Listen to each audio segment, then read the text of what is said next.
Do I love the KLX?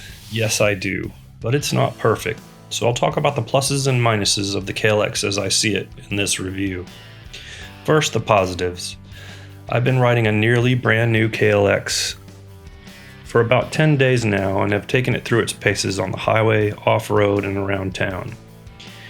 I don't know about you guys, but I think the 2018 KLX 250 Digital Camo Edition is pretty cool looking.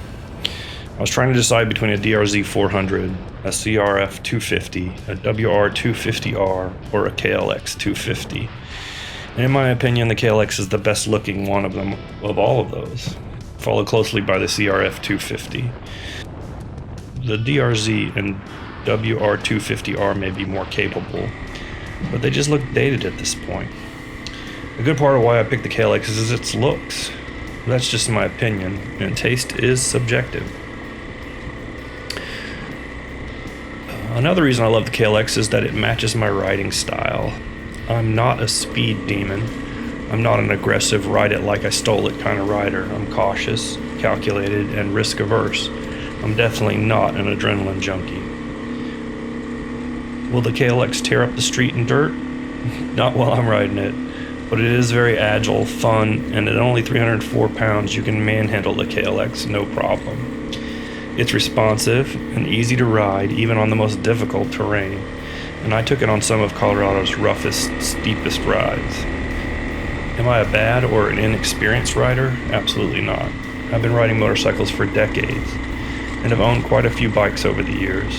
I just like to take it easy, that's my style. I like to feel safe on a motorcycle, and the KLX has confidence built into it. You feel in control of the bike all the time.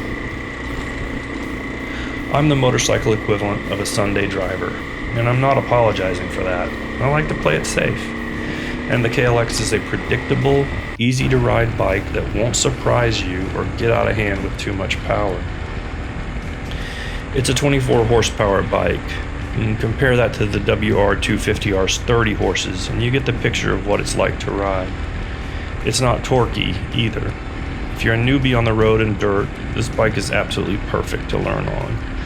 I highly recommend the KLX for the beginner. Now the downside. Thankfully for me, there's only a few downsides. What makes the bike so easy to ride and confidence inspiring is also part of one of its downfalls.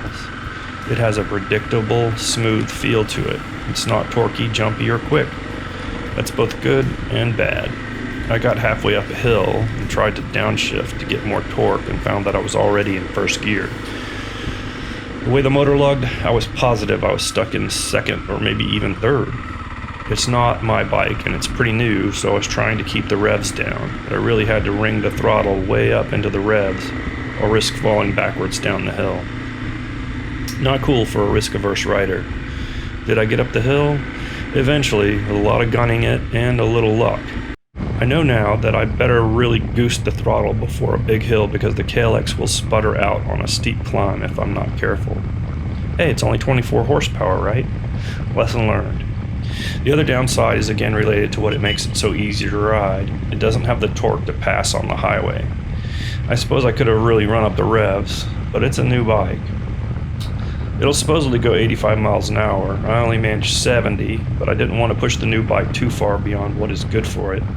It's not mine after all. I've decided after this long test drive that I'm going to buy a KLX. It does what I want it to do. I'm keeping my KLR too, just so I can go really fast on the highway every once in a while. Anyway, happy riding y'all. If you like this review, hit the like button and subscribe. Ask me questions in the comments. I'd love to hear from you.